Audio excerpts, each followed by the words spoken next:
Hi all. These are generally conversations between adults after the children have left the table. The language can be spicy and the subjects can get saucy. So if you're ready, this is the Southern Fork. Unscripted kitchen chats and also studio chats with some of the most interesting voices in the culinary South. I'm Stephanie Burt, a food and beverage writer based in Charleston, South Carolina, who travels with her fork to write for a variety of publications, from magazines you might have on your coffee table to the website you love to visit for your favorite recipes. And I'm inviting you to come behind the scenes with me to get to know the people who make this Southern culinary landscape so special. I'm always hungry for the next bite, thirsty for that next sip, and ready for the next conversation. Let's dig in.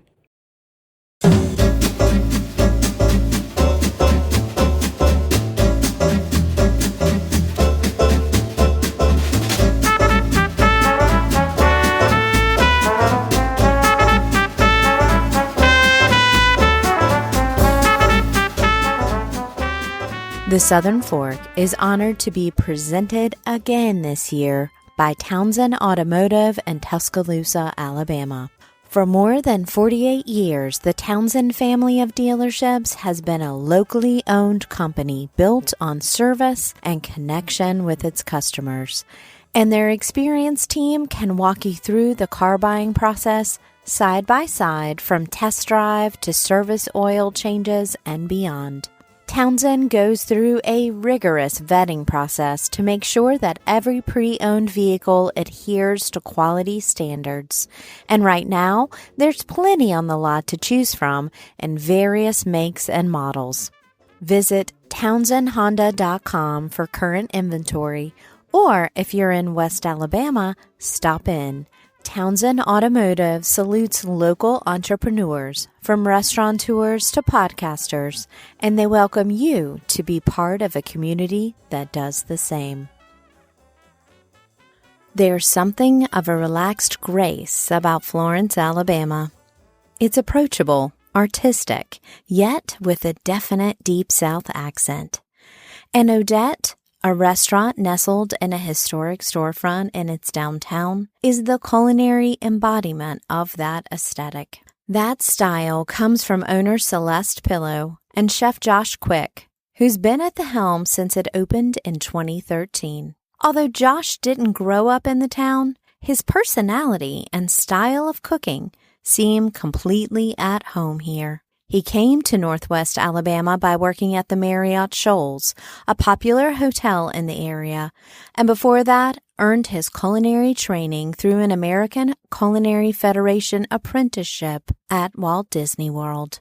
At Odette, his focus is on American food with Southern and international influences, and through the years, he's earned the trust of loyal regulars, so he gets to be creative with the ever-evolving menu. He's earned my trust, too, with one bite of crispy catfish and a flavorful broth, and I'm already ready to visit again.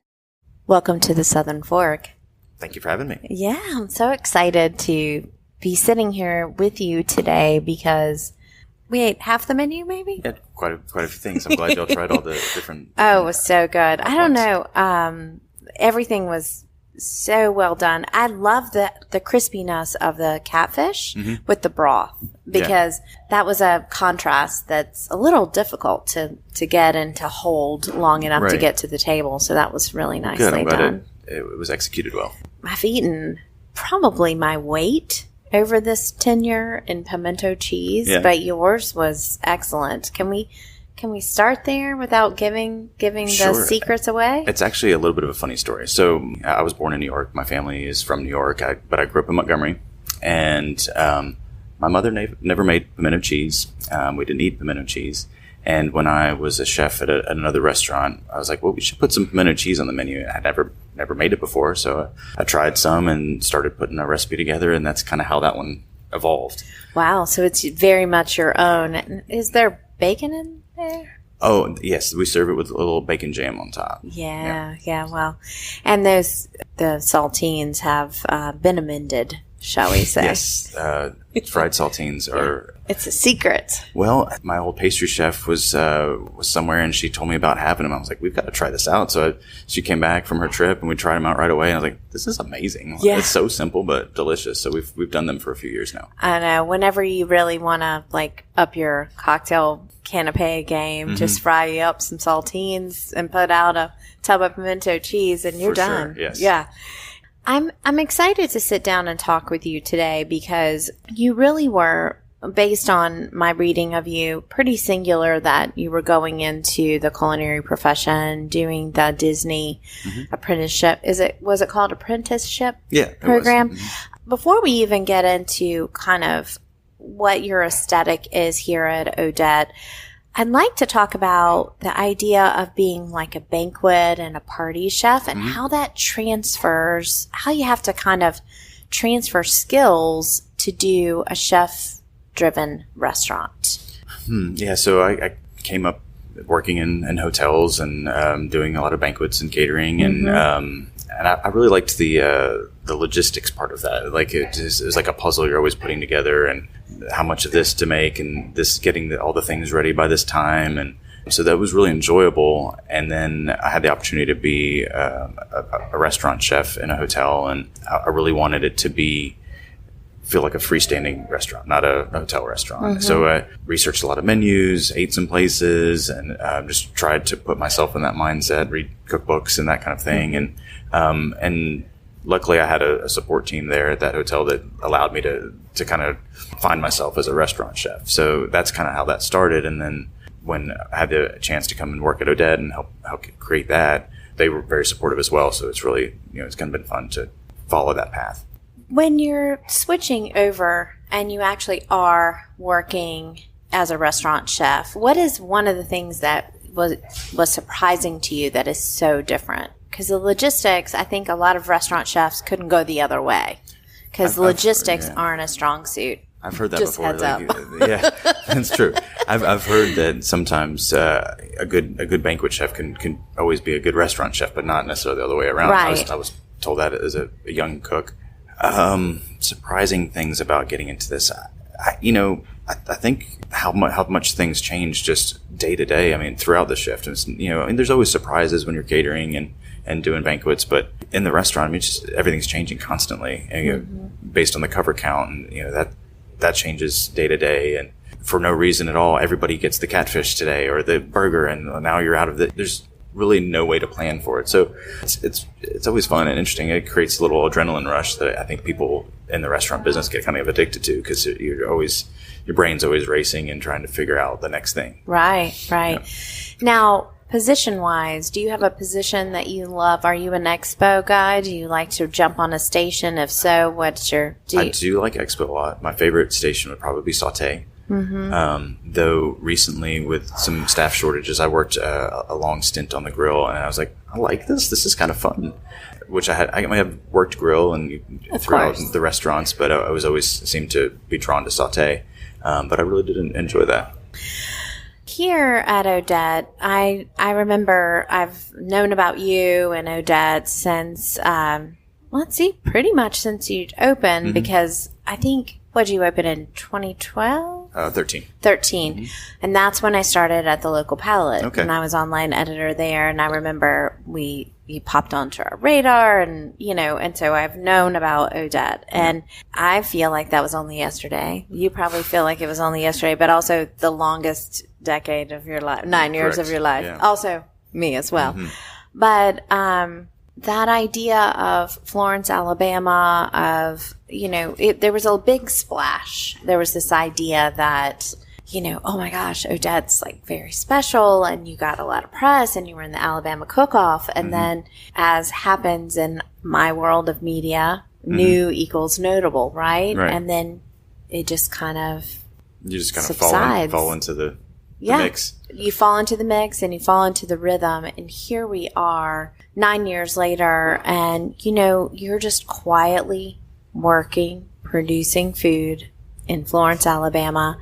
What is really something that you love about this community. You don't have a huge community of other culinary professionals here. I don't. And it's been nice because we've had quite a few cooks come through our kitchen, learn, train, and move on to other places in Florence or out of Florence, running restaurants or other establishments. And it's kind of neat to see that that they kind of came through our ranks here. Mm-hmm.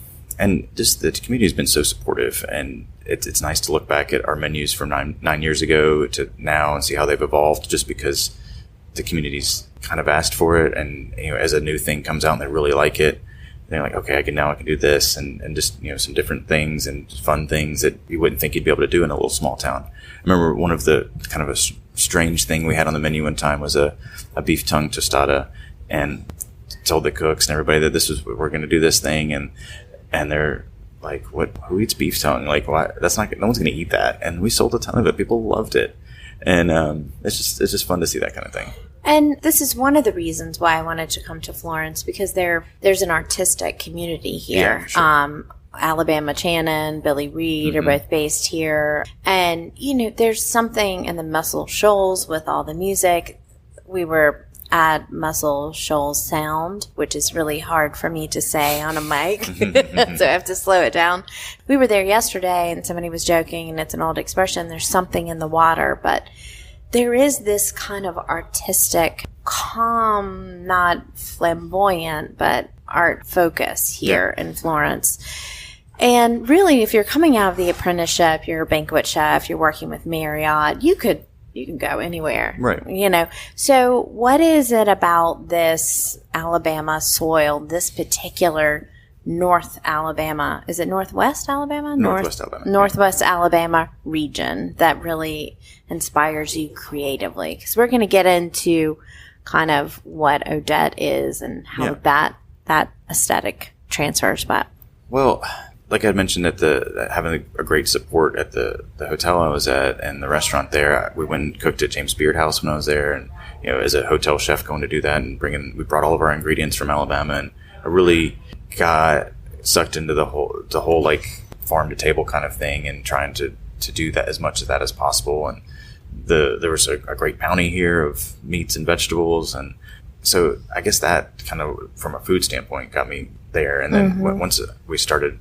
Odette and being part of the kind of community more and being downtown, walking around downtown and knowing people, and it's just a great feeling. Yeah, and I mean, you're one of the big dogs in town, Josh. I mean, I stayed a whole extra day here in Florence to make sure I could eat with you. No, it was my pleasure, and I wasn't going to come all the way to Florence to miss your restaurant because I happened to be here on a Monday. Yep. So one thing I really loved about the food last night is that it's a very personal aesthetic, but it's very grounded in this place. It's very grounded in the food stuffs of Alabama. One of my favorite dishes besides the pimento cheese, they were all stand out, but that pea toast, I'd never seen that before, particularly, and I'm not, versed in all foods of the world, so I might have missed that, but that was spring on a piece of toast. Then we had asparagus with gnocchi, which was also so springy. So we're really in this kind of shoulder season. The restaurant is very elegant, but it's relaxed. Yeah. Would you be okay if I said that your food is kind of that relaxed elegance as well? Yeah, I think that's a great description. I probably will take that. It's almost like a wraparound porch with a little bit of gingerbread, nice detailing on it. I think that's a very good description. Good. Yeah.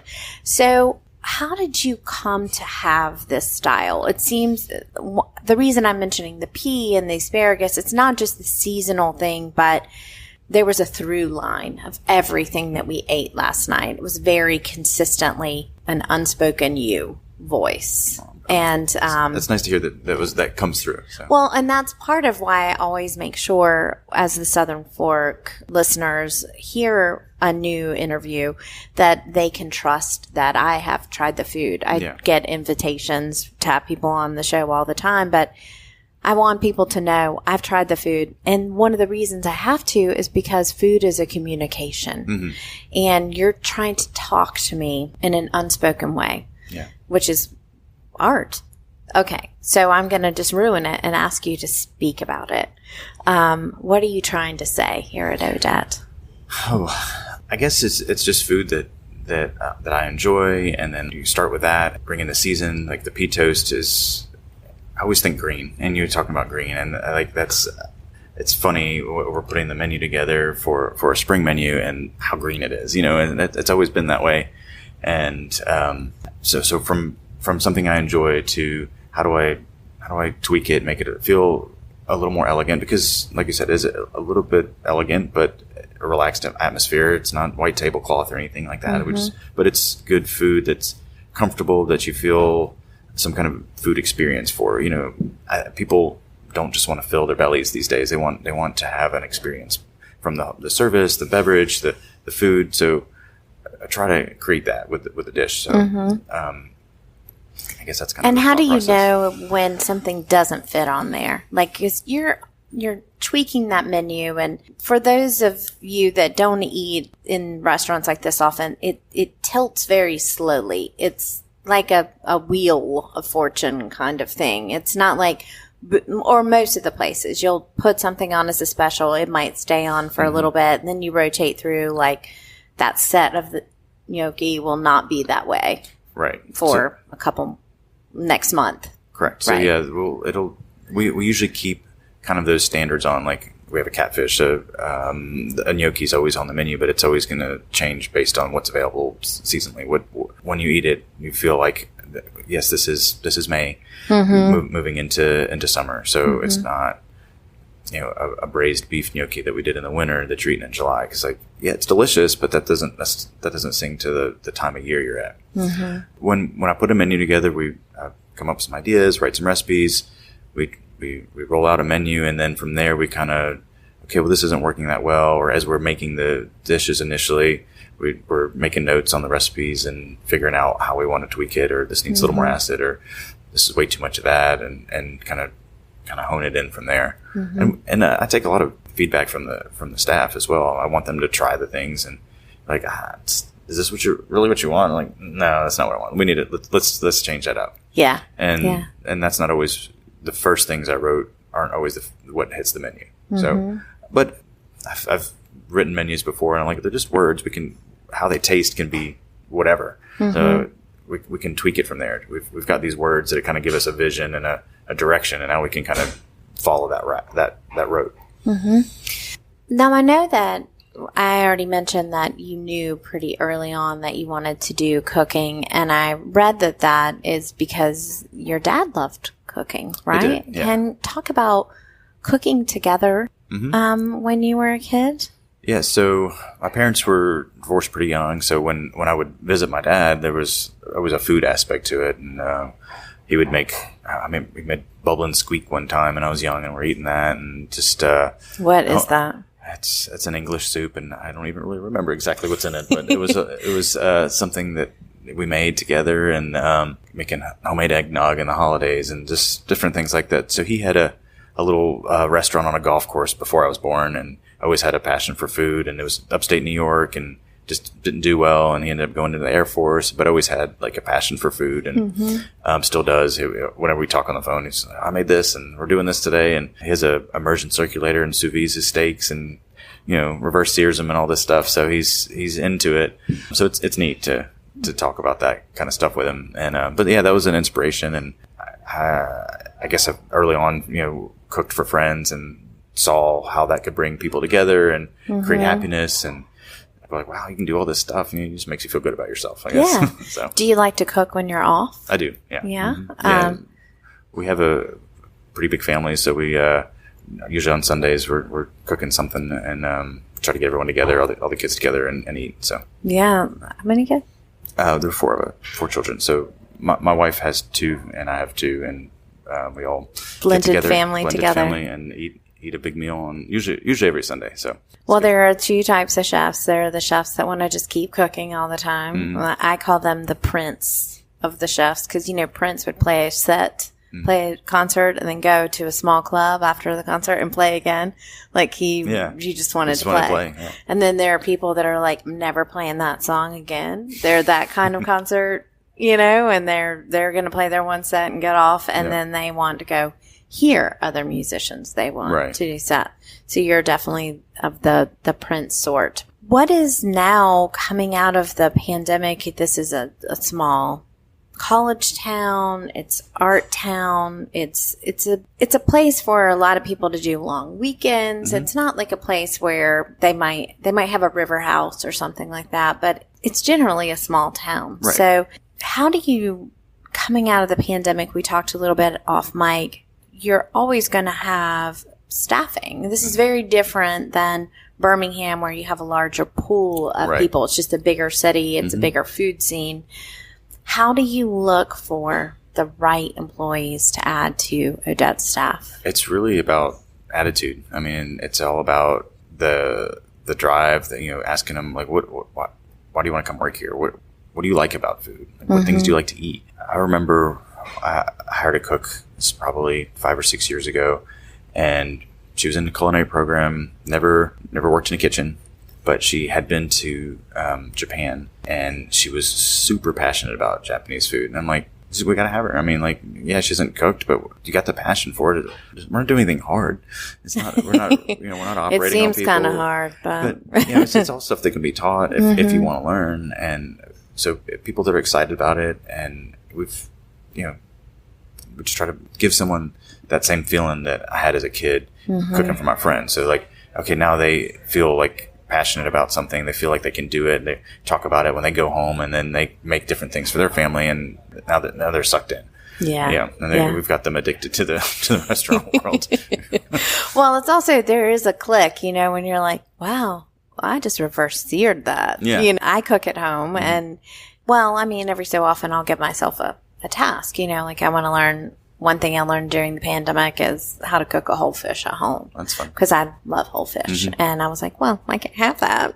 So I can't go out for that, and it doesn't go in a to-go box. Right. So I need to learn how to do that.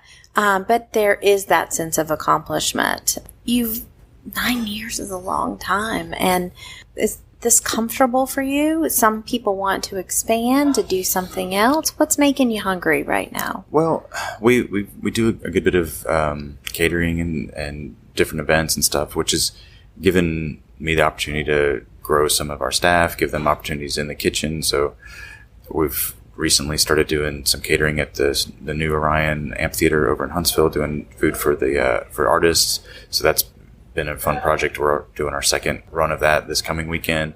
And I heard that Brittany Howard played last weekend, and I missed it. She did. We were there for that event, so we fed. What does she like to eat? We made a really nice menu for that group. It was so they had several bands there, so it was just right. It was a whole weekend event. So and then this weekend we're doing the Widespread Panic Run, and so it's fun. And some of my cooks that are in the restaurant are going to come over and help with that too. So it's exciting, and I guess that's that growth outside the four walls. And we've always done some catering because I don't know. I guess I just have that bug, and I like to do it, and kind of gives me that satisfaction of the logistics part. And so that's helped us grow. And we have a sister restaurant, Esther's, that Celeste, my business partner, runs, and that's her passion. And it's a great restaurant as well. And it's just different things that we get to play around with as we've kind of made a name for ourselves in town. Mm-hmm. Widespread fans are going to be like, whoa, can I work on that job? What's one aspect of this job as chef that it just seems to fit you so comfortably, that really meshes with an aspect of your natural born personality? I think the kind of teaching aspect of bringing in staff and showing them what we do and trying to help them, help them evolve into something that they're passionate about. A lot of times people get into this industry just because that's all they have to do, and I want them to feel like it can be a career for them. There's growth for it. There's constant learning. There's all these things that can fulfill you. So I think that. Would you consider yourself a patient teacher in the kitchen? Yeah. Yeah, you seem pretty patient. Yeah. Sometimes maybe a little too patient, but I definitely think it's patience, and I want people to feel like they have the opportunity to learn, and not, oh, you messed up one time, you're out of here. Because there are places like that, but people are going to make mistakes. I make mistakes all the time. What did I do wrong? How do I fix it? How do I get better from it? And that makes everyone better. So. Well, it's also fun when you're cooking. If you make a mistake, it's not only a teaching moment, but sometimes you can massage it and change it, and it's like maybe that beef tongue tostada was maybe going to be a taco, but then you're like, well, I could just make a tostada out of, right. Things kind of thing. They evolve. Sure. And also, it's a great learning thing of, if I've messed this up, like where did it go wrong? And now I know something else. I know this blanc broke because it was too hot. So, or whatever the little thing may be that you weren't thinking about because you haven't done it before. It's good to make a mistake. And that's hard for people that aren't cooks or aren't creative. They don't see themselves as creative. They want to be good out of the get-go, especially as an adult. We forget that, like, when we were a kid, we made mistakes all the time. We fell off our skateboards, or we drew out of the lines, or cut this snowflake part off and it didn't fold out right. No one lost it. They just went, oh, well, I cut that wrong. I'm going to cut another one. Yeah. So I think we forget that we still have to practice as adults. Yeah, and I guess society in general just kind of makes you feel like everything has to be right all the time. Right. And that is hard to get over and be like, okay, it's fine. Yeah. It's fine. Well, love it. Love it. I'm feeling good about this. I'm getting a motivational speech. Good. For breakfast.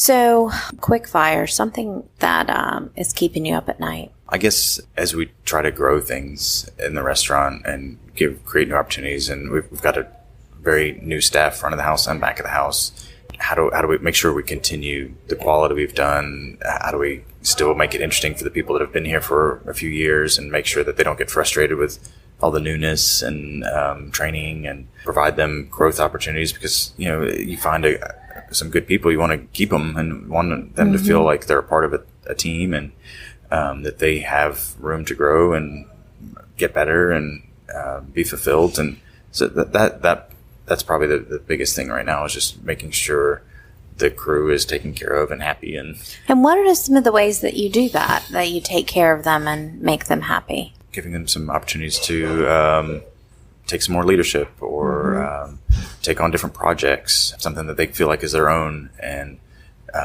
create a new dish and put on the menu. I mean, through the years, that's happened a lot, and I've got a couple of cooks now that are on that level, and they're coming to me, hey, chef, what about this for the summer? Absolutely. Now we have a springboard for a new dish, and we've had 9 years of 4 seasons of menus plus weekend specials. So there's a ton of things that have been come up with in the restaurant. Yeah, I definitely want input. I definitely want someone to. Sometimes it just starts with a word, and then we have a dish. We have something, and that whole back and forth banter and coming together and coming up with dishes. It's a lot more fun to cook together sometimes. It is, and that makes them excited. So they feel like that they're part of it. They have an investment. Yeah, for sure. Right. Yeah. Well, there's something that I reserve for Southern Fort guests, and it is a magic picnic basket. So I say this often, but I love to repeat it. I do not believe in the death penalty. So I know that we love, or a lot of us in this industry or adjacent to this industry, like to talk about death row meals. If you only had one, I don't want to do that. All right. So instead, I'd love to bring you some of your favorite things that bring you life. So in this virtual idea, I can time travel. I can go back and ask anybody to make one more bite of something specific that you'd love to try again. I can source for you, and I can cook a little bit, but I have to go back and look at my pimento cheese after this. So it doesn't all have to go together. It doesn't have to be a picnic. What can I put in the basket for you? Oh, I mean, when I'm not working, and I still, obviously we've talked about, I like to cook still. I love barbecue. I love sitting outside, and as long as it's not too humid, but it's not always a thing here. It's always pretty humid. But oh my God! Right now, I'm like, is it raining? No, it's just the air. It's just thick air. But I love barbecue. I would love to just do a little traveling with that, and just the different nuances of that. And it's such a controlling the fire and working with this big chunks of meat and stuff. It's just, it's fascinating. I don't do a great job at it, but I like to mess around with it.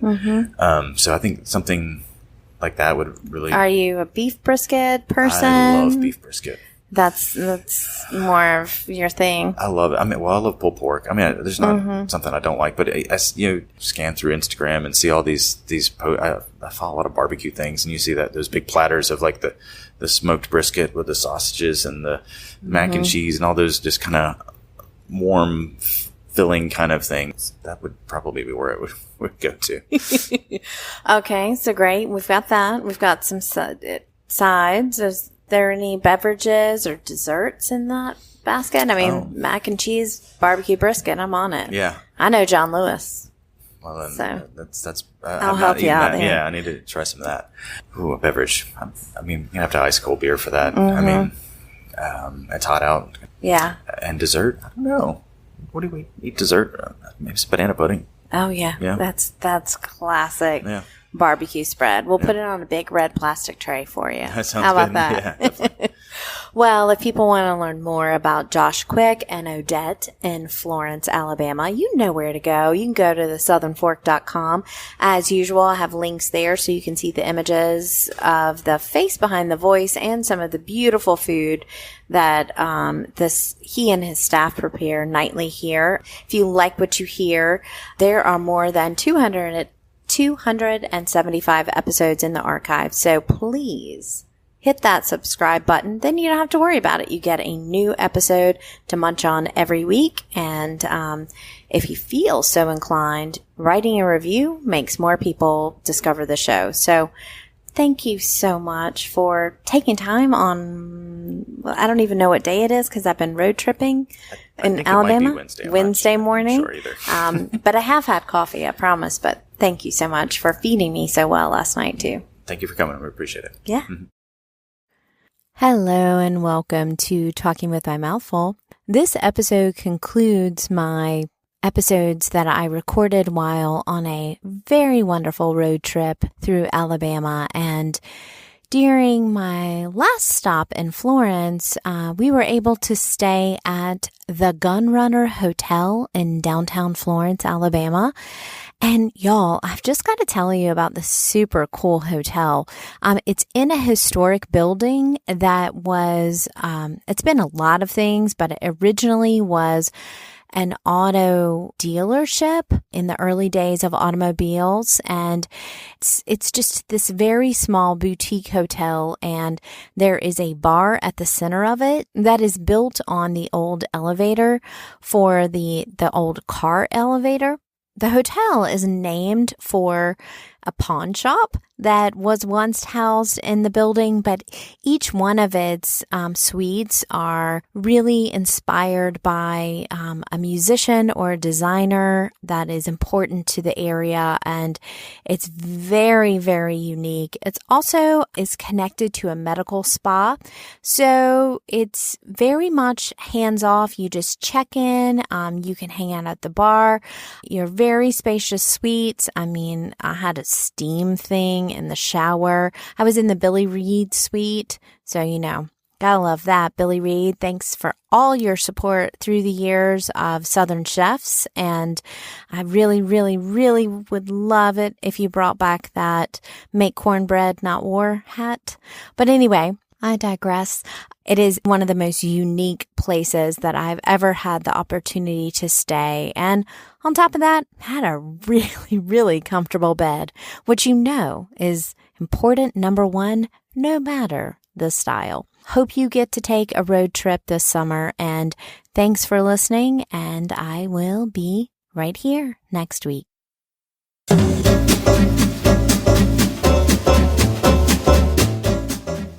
You've been listening to The Southern Fork. I can't wait to bring you more culinary conversations, but in the meantime, I have one question. Are you gonna eat all that?